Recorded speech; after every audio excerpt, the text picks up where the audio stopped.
si Sadut ngomongnya jadi beda. Asana geus lemes, ayeuna mah ngomongnya jadi kasar deui. Hei, Andika, Bikang, rasakeun isia. Iya. Si Sadut langsung nyebrut narajang, nyabetkeun bedogna ka eta si Wanoja. Iu, kuilang. Yuk. Gerakan si Sadut nalika nyabetkeun bedogna memang lumayan cepet.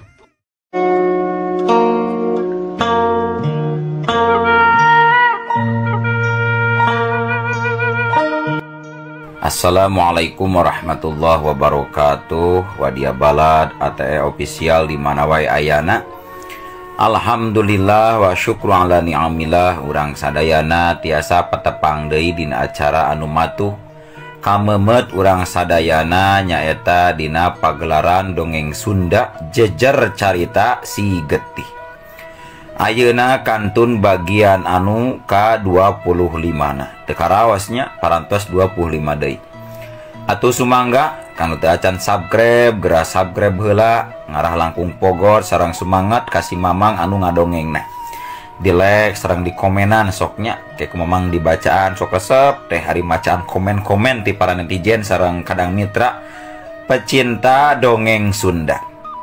Langkung sayana upami di share anu saseueur-seueurna. Tah kitunya.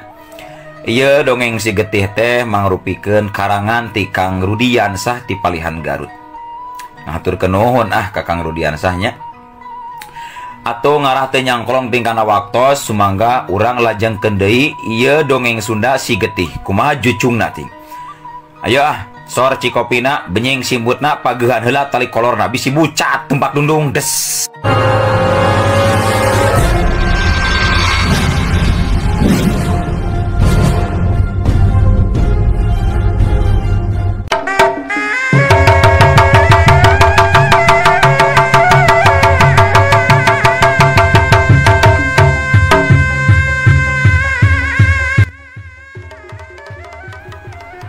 Bareng jeung ngabledagna sora anu tarik, aya sora awewe anu ngajerit, disusul ku sora anu ngajeleger sakali marengan rubuhna hiji Wanoja anu tuluy utah Getih.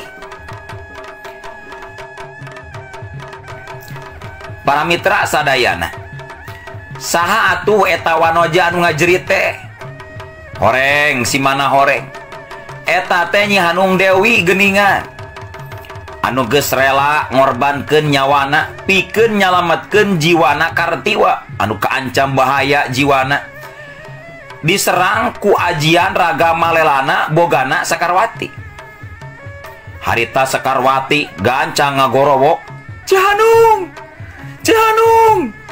Sakarwati karek sadar kana naon anu geus dilakukeunana. Sanajan lain ngahaja oge manehanana jadi ruas kareureunnakeun. Sabab teu nyangka anu bieu ngajerit jeung rubuh teh bet Nyi Hanung Dewi geuningan.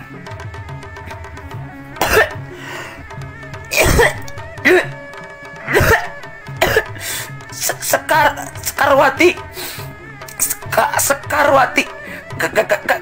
gancang ka dieu Sekarwati. Dina sesa-sesa kakuatanana harita Nyi Hanung Dewi kadenge ngomong pegat-pegat ngagupaikeun leungeunna ka Sakarwati anu harita gancang nyamperkeun. Bari ngalahun sirana Hanung Dewi anu keur mulan sabab nyandangan tatu di jero anu kawilang parnana. Nalika geus deukeut jeung geus ngalahun sirana Hanung Dewi pok kadenge harita Sakarwati cumarita, "Hampura abdi ci, hampura. Nah ece betrela ngorbankeun nyawa demi ngabela bangsa siluman atuh ce. Kamana tadi siluman ajag deh bet leungit ganti ku ece geuningan ce." Ceuk Sakarwati bari ramisak asa dosa geus natuan ka Nyi Hanung Dewi.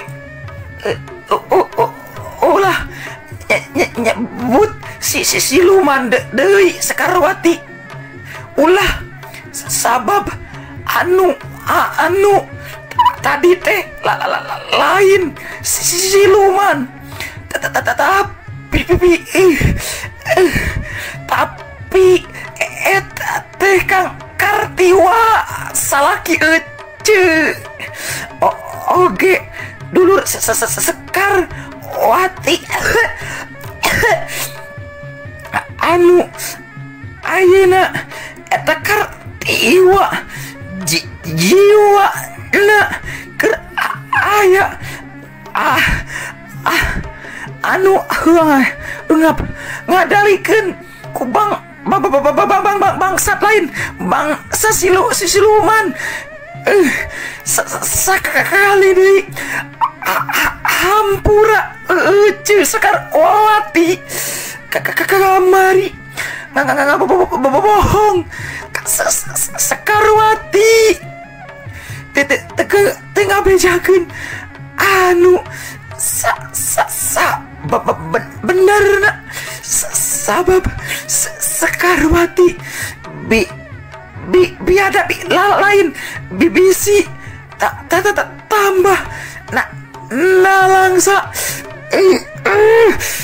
kuat pililian Sekar Wati mi HP Kartiwa ceklek harita Nyi Hanung Dewi nyeklekeun napas anu terakhirna harita teh. Beres nyarita Nyi Hanung Dewi langsung ngalepaskeun nyawa dina lahunan Sekar Wati anu harita langsung ngaguk-guk ceurik waktu ngadenge kana guaran carita Nyi Hanung Dewi anu panungtungan. Hanung ulah wakang antunkeun abdi abdi masih kene penasaran nyaan anjeun teh geus boga pamaji geus boga salaki geuningan Kang Kartiwa sing horeng akang teh geus boga pamajikan deui jeung masih kene hirup Kang. Nah hati nyarita tianggalna atuh Hanung teh ngomong sajujurna ka abdi jeung lamun apal mah ku diri abdi oge pasti bakal ditulungan Kang Kartiwa teh sarta bunga wae meureunan anu aya Kang Kartiwa geus boga pamajikan mah diri aing moal terus miharep deui ka manehna lamun bener geus kawin mah jeung paingan atuh diri aing teh ditadibat ingat wae ka Kang Kartiwa horeng kieu jadina ceuk Sekar Wati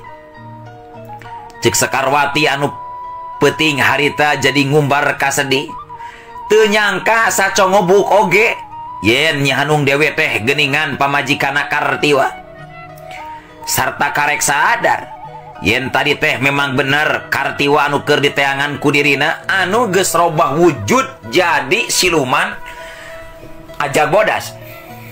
Hampura Hanung hampura abdi layun anjeun dikubur ku abdi di dieu wae nya pikeun jadi saksi penting ayeuna yen penting ieu di ieu tempat anjeun geus ngorbankeun nyawa jeung nyalametkeun dunya kajawaraan anu sing horeng anjeun teh bari keur kakandungan geuningan ieu teh beuteung anjeun geus melendung anak Kartiwa atau anak siluman ieu teh tapi kerasana mah jeung anak siluman paingan hati aing ketenang abdi janji kabagjan anu jadi pahit baris ditembus ku diri abdi siluman anu geus ngancurkeun hirup rumah tangga baris dimusnahkeun ku diri abdi ceuk Sekar Wati nalika sanggeus cerik nyuuh salila satuluyna Sekar Wati manehna cengkat tina nyuuhna satuluyna nguburkeun layonna Nyi Hanung Dewi sakumaha mistina di eta patempatan ngaraja di saksi yen di eta tempat Nyi Hanung Dewi geus ngorbankeun jiwa jeung nyawa demi nganyalametkeun dunia kajawaraan. Harita Sekar Wati oge bari janji dina hatena arek ngamusnahkeun siluman anu geus ngancurkeun hirup rumah tanggana Nyi Hanung Dewi.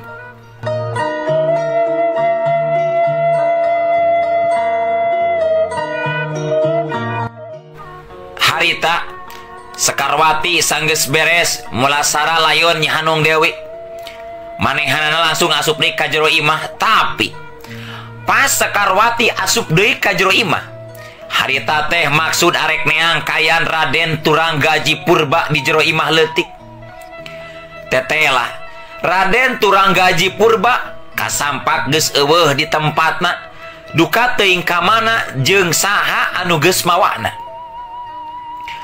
Antuk nama Sekarwati tembong ukur ngahuleng jentul bari mikir, tuluy ngagerandeng ngomong sorangan, Raden Aji apanan can pulih bener kesehatanana, pasti aya nu mawa ieu mah teu ieu tempat. Ceuk Sekarwati yakin kana dugaanana. Laju Sekarwati ngagerandeng deui sorangan dina jero hatena, tadi Kang Kartiwa teh ngan sakolebat kabur ninggalkeun ieu patempatan barang jeung Nyi Hanung Dewi anu datang niat nyelametkeun manehanana, terus kabeunangan ku pangarajang ilmu pamungkas aing. Bener-bener kaduhung aing mah ieu teh tadi make jeung ngagunakeun eta ajian Raga Malela.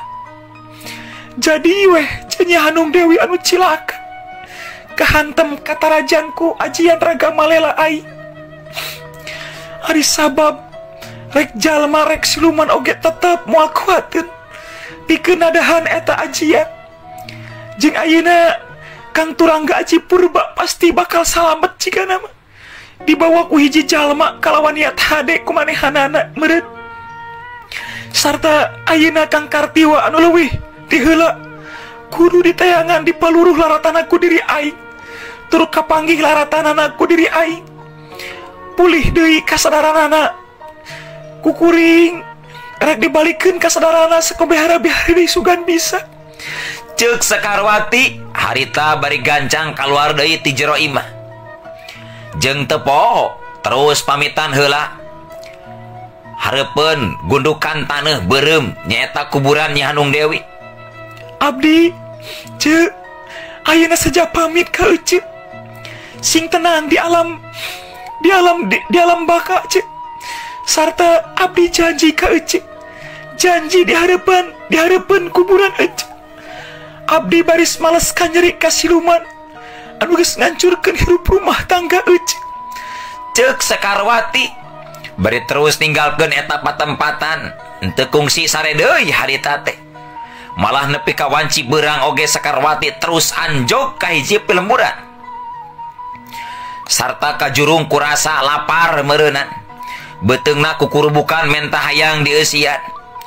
Saterusna Sekarwati ngahaja mengkol heula ka salah sahiji warung sangu anu kayanana masih kene sepi jempling. Malah bareng jol oge langsung dibagiakeun ku si emak warung. Ae syukur atuh Nyi Mas, wilajeng sumping Nyi Mas di warung makruk. Mangga Nyi Mas, mangga kalebet. Bade tuang bade ngaleut naon ieu teh Nyi Mas? Bade tuang sangu atanapi bade lalawu wungkul. Ceuk makruk anu boga eta warung sikepna dareh deh nakeranan. Sekarwati anu geus diuk dina luhur bangku panjang hareupeun warung gancang nembalan. Oh, abdi bade pesen sangu we mak saalas sareng lauk paukna we mah nya ditambihan sambal jeung lalab. Cin teh haneut we mak sagelas. Oh, mangga Nyi Mas, mangga atuh sasakedapnya Nyi Masnya. Si emak warung atoheun nakeranan jigana teh. Manehna gancang ngaladangan Sekarwati anu menta dahar sangu sapiring jeung lauk paukna. Teu lila song diasongkeun ka Sekarwati. Mangga Nyi Mas, mangga. Gera segih tuang cing raos. Ieu lauk paukna mung aya endog asin we sareng goreng kangkung jeletot gaya teh ya. Oge pizza mah teu aya Nyi Mas. Gera ka KFC heula. Hehe. Nyawios we atuh mah. Aya oge pizzana abdi mah teu beuki sok sabel aya pizza teh mah. Hehehe. Mohon Nyi Mas, punten we nya mah nya. Mama sok resep heureuy Nyi Mas. Sok we nama Nyi Mas, wilajeng tuangnya Nyi Mas. Muhun mangga mak, mangga. Atuh sanggeus kitu mah Sekarwati ngadon deker wedahar mani ngalimet henteu kungsi malire kadatangan 7 jalma ka eta warung anu budina jamotrot bari parikasieun kadenge eta 7 lalaki anu anyar datang langsung ngajorowok ditujukeun ka Maruk. Hei Maruk, mana jatah keur dewek? Mana disadiakeun wacan? Asakanana atahanana duitna mana keur dewek? Jawab. Gerapangnya diakeun jeung pangyieunkeun kadaharan anu pangeunah-ngeunahna salam dunia. Jang dahar bakal deui tujuan. Buru bisi didodet ku aing geura. Leda we. Lamun leda saeutik ruksak di warung rauk. Ceuk salah saurang di antarana anu dararatang harita teh jol langsung sentak wae bari barang penta gampang nakerana. Ari kayaan Maruk sabenerna mah manehanana teh keur soakeun alatan kadatangan eta 7 jalma anu teu disangka-sangka bakal aya daratang kadinya tur teu birek deui keur anu nyarahueun mah ka eta 7 jalma yen eta teh ti komplotan karaman badak ireng anu sahanteuna geus ngawasa eta film murah. Maruk kadenge harita maksakeun maneh cumarita bari ngadaregdeg ditujukeun ka eta 7 jalma anu keur pating bedega nangtung ti jero lawang panto warung. Duh Den cakawara kada kumaha deui atuh emak teh Den nyariosna margi emak teh tikawit kamari mah rada kirang modal ieu teh Den. Tinggal atuh geura Den. Ieu eusi dagangan emak teh teras ngirangan henteu sapertos dipayun pak ku dagangan Den. Alah sia mah loba teuing ekol jeung alasan Ruk. Sia teh na arek mopohokeun kana kewajiban anu pasti Ruk. Yen upeti teh memang penting nakeranan jeung keamanan ieu pelemburan Ruk. Lamun maneh ngomong geus teu sanggup mayar upeti ka dewek sakabe berarti sia hayang nenjo warung sia dewet awut diacak-acak ku aing setan teh sia. Ceuk jalma anu ngaran Cakawara ngancam ka Maruk beuki soakeun be harita teh Maruk paromanana diancam saperti kitu ku Cakawara mah. Jeung geus pantes deui we ngomong kasar sarta garihal cumaritana eta Cakawara teh munggu ninggang kana rupa mah jeung pasamuanana teh puguh baru diamprotan wungkul garalak jeung kasar dina ngomongna taya kasomehan jajauhaneun kana tata krama mah tindakana kejam jeung telenges kasasama ngajadikeun Sekarwati anu kita tadi jempe oge keur meakeun alasna ceulina teh puguh asa gararetekeun waktu ngadenge Cakawara nyaritana kasar jeung garihal teh ngan acan ari waka ngalakukeun tindakan mah ngaja cina itu heula anu ngaganggu kamanehanana. Bener we harita teh sangkaan Sekarwati teu lila salah saurang anak buahna si Cakawara anu buukna gondrong teh harita terus noel kana leungeunna si Cakawara bari ngaharewas. Aka tinggali geraku aka piraku aka teu nyaho ti tadi aya wanoja geulis rupa keur diuk luhur bangkun panjang tuh katuh meni herang mencrang kitu aka matak pika bitaeun euy ieu sirah anu handap leuwih ka usik-usikan kieu ka. Ceuk eta jalma bari anteng melong ka palebah Sekarwati anu keur diuk. Si Cakawara gancang harita nembalan bari ngaleret. Heueuh. Dewek kapopohokeun euy. Tadi ge dewek teh geus ningali ka eta wanoja. Ngan dewek kurang merhatikeun ka eta wanoja teh euy. Coba kah cuang heurian kah? Sok. Kumaneh geura sampeurkeun ka ditu. Madun. Sok sampeurkeun. Ku dewek di dieu cuang papanas hatena euy. Hehehe. Siap kah? Madun akan laksanakan Pak. Kak pokokna makalah tungguannya Si Madun mau action Kak. Si Madun teu kaleke deui. Manehanana langsung lempang ngadeukeutan Sekarwati anu keur diuk dina bangku panjang bari ngadahar buah jeruk lalawuh. Si Cakawara kadenge nyarita deui. Rada ditarikeun malah harita mah bangun hayang kadenge ku Sekarwati. Rup dengekeun ayeuna ku ilaing rup. Horeng di dieu teh ayeuna aya nu herang mencrang rup. Jeung bisa lah rup upeti ti silaing teh ditukuran ku eta anu herang mencrang teh rup. Anu neuh-nur jeung peungkeur rup. Lamun silaing keukeu teh sanggup pikeun mere upeti ka dewek ku rupa-rupaning kadaharan. Maka cukup we ku eta hiji wanoja rup. Ceuk si Cakawara bari rada meletet panona sabelah ka Sekarwati anu keur digoda ku si Madun. Ari Maruk teu tarima meureunan anu keur jajan ngadon diganggu ku eta 7 jalma jahat.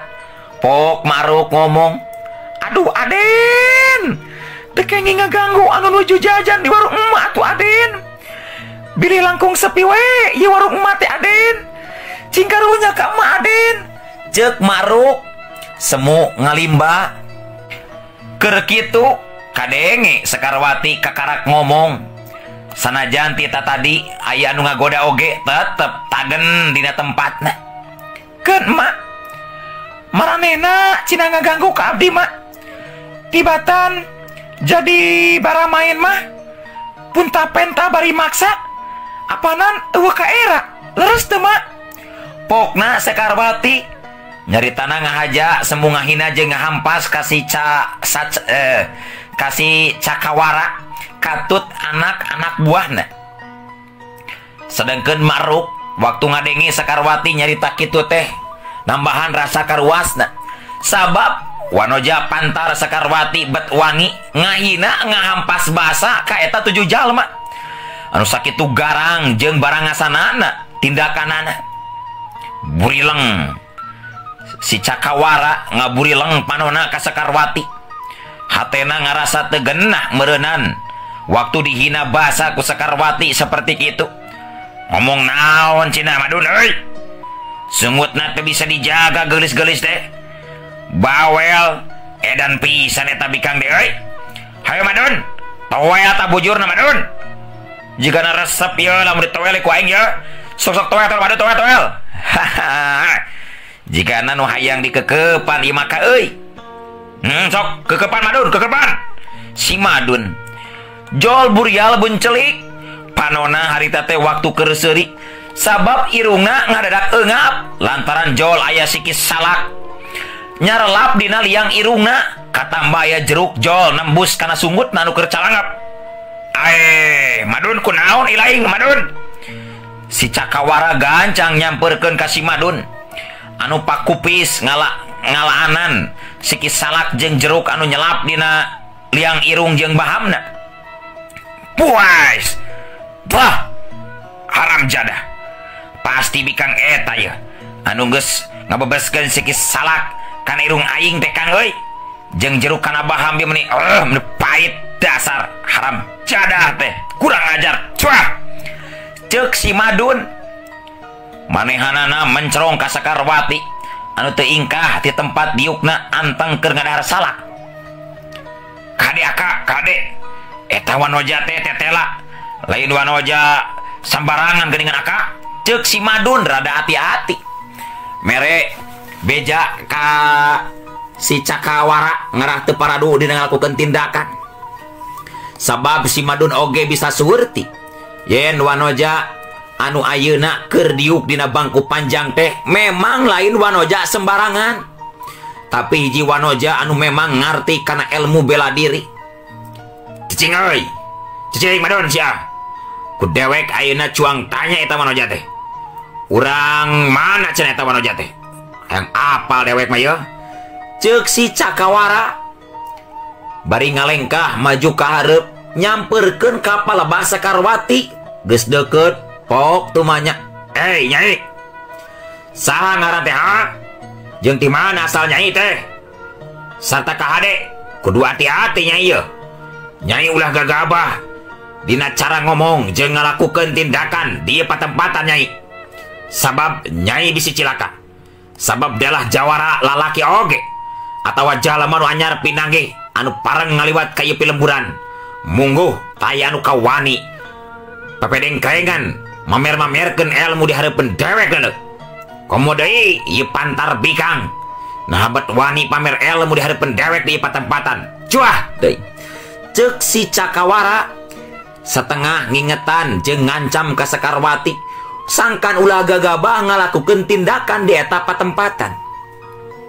Tapi pikeun Sekarwati mah sok sanajan nya manehanana teh ngan ukur tangtungan hiji awewe, tapi manehanana oge pukuh geus dibekelan ku pangarti anu leuwih ti cukup ti dua guruna anu beda. Ngajadikeun jiwana Sekarwati teuneng ludeng taya kakeung jeung karinggrang, jauh tina rasa karisi jeung karempan.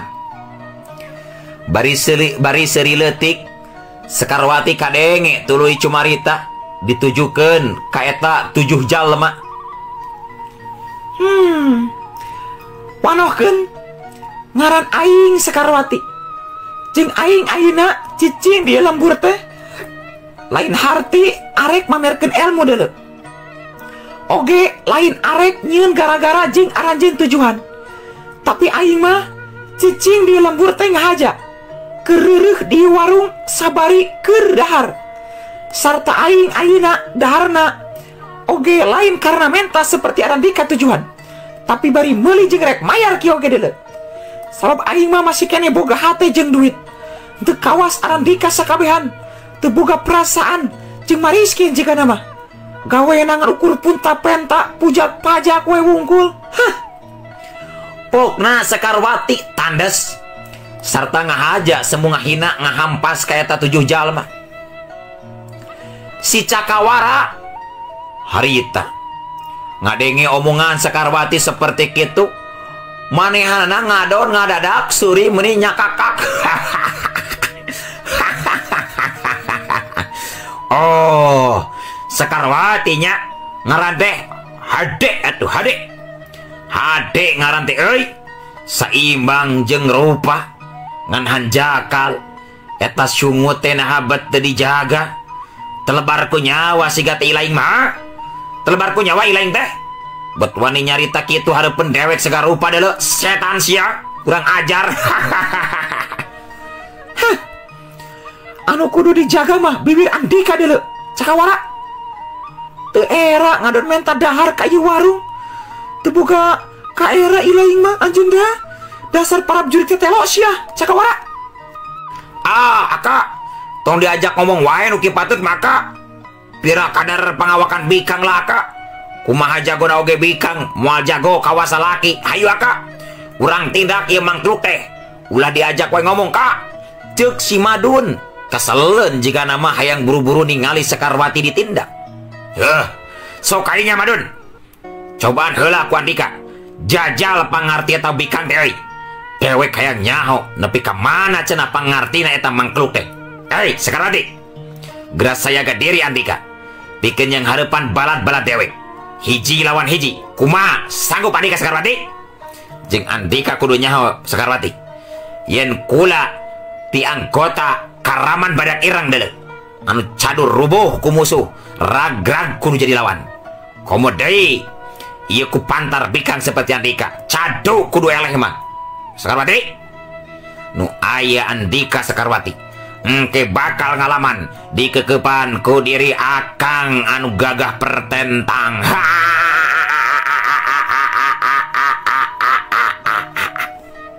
Sekarwati katingali nyingkleng serat terus ngomong deui bari nyiduh. Cuy, najis teuing kudu dikekepan kuno burung jeung asa karagok deui hiji lawan hiji malah Cakawara.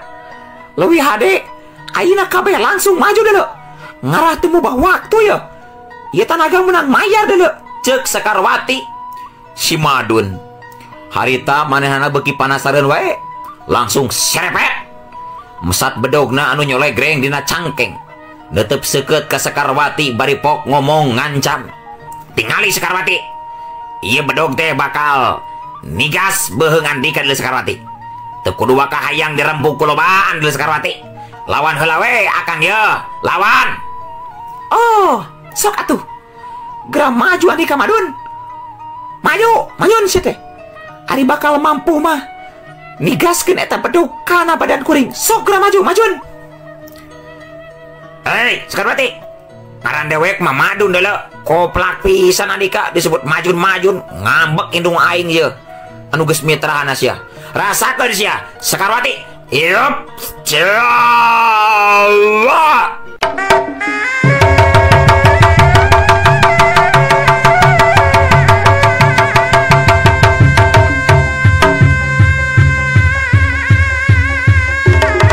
Curelat, jeleng kurilap.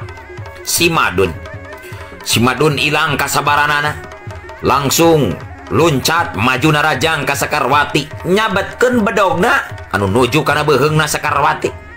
Seak syuk wush ngantapi. Nalika keur kitu ujug-ujug euleuk waktosna kabujeng seep Wadia Balad ate official. Keun atunya insyaallah enjing pageto urang lajengkeun deui. Hayuk ah.